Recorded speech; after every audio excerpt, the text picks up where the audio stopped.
Hello and welcome to lesson 2D on biconditional statements. We're going to learn how to create a biconditional statement and write one as necessary and use biconditional statements to then write good definitions in this lesson. A biconditional statement is a statement in which the hypothesis is true if and only if the conclusion is true. The below sentence is a very good example.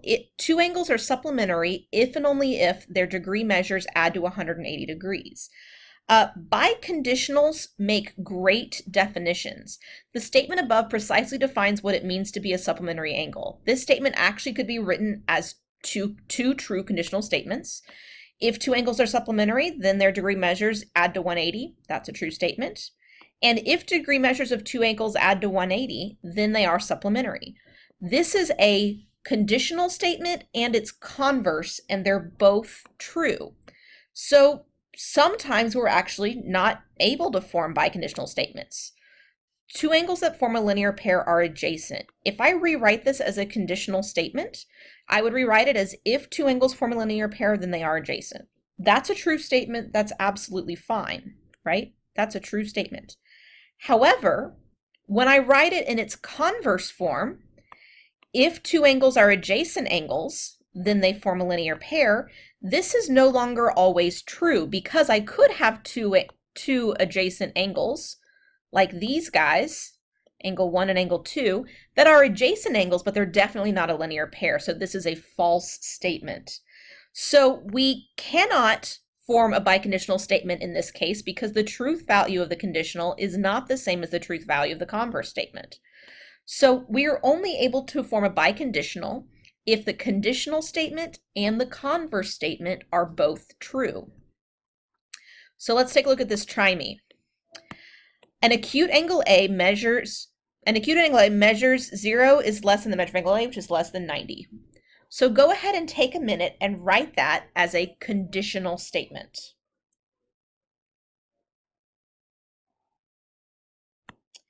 I got, if an angle is an acute angle, then it measures between 0 and 90 degrees, which is, of course, true.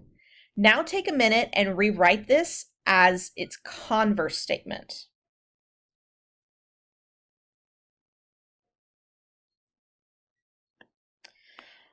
If an angle measures between 0 and 90 degrees, then it is an acute angle. That's also true because that's the definition of what it means to be an acute angle. So in this instance, we can form a biconditional because the truth value of my conditional statement is the same as the truth value of my converse statement. So how would we actually write that biconditional statement? We would write it as an angle is an acute angle if and only if it measures between 0 and 90 degrees. The phrase if and only if joins my hypothesis, my P, to my conclusion, Q. We can actually represent this symbolically. If my first statement, P implies Q, then the second statement would be its converse written in the form Q implies P. We actually use a double arrow notation to designate the biconditional. P double arrow Q would read P if and only if Q. So there is a way to symbolically represent this.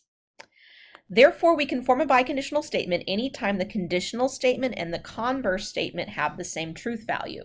Guys, that's your big idea. I want you to star that line. This is the big idea for this lesson today.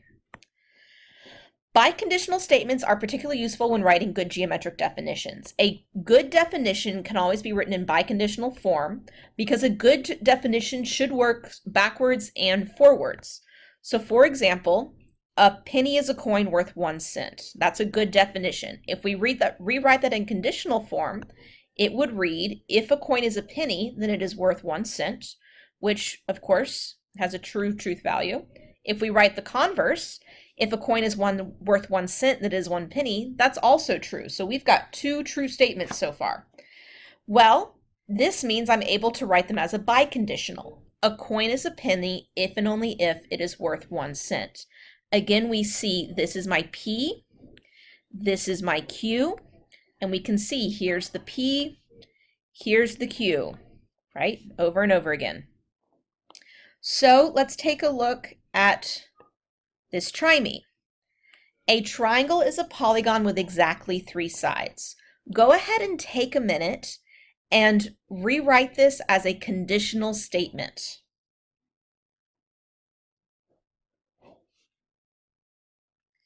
You should have gotten, if a polygon is a triangle, then it has exactly 3 sides. Again, we can grammatically alter things as we need to make sure that our statements make sense. Now go ahead and take a sentence or minute and write the converse of that statement.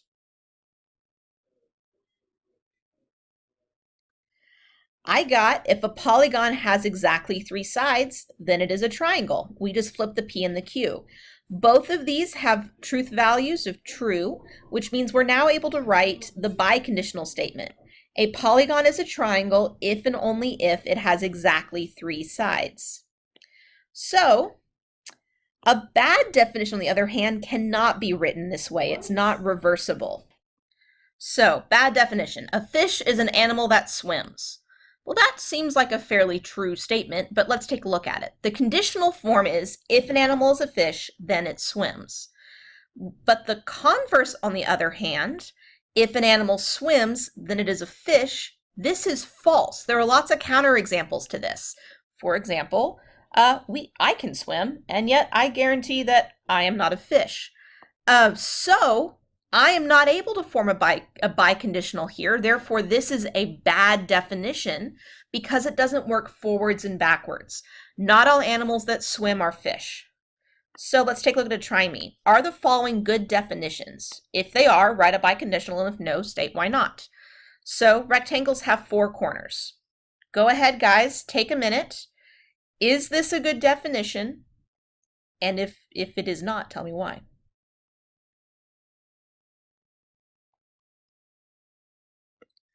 I got that it is not a good definition because all quadrilaterals, including those that are not rectangles, have 4 corners. So for example, a trapezoid has 4 corners.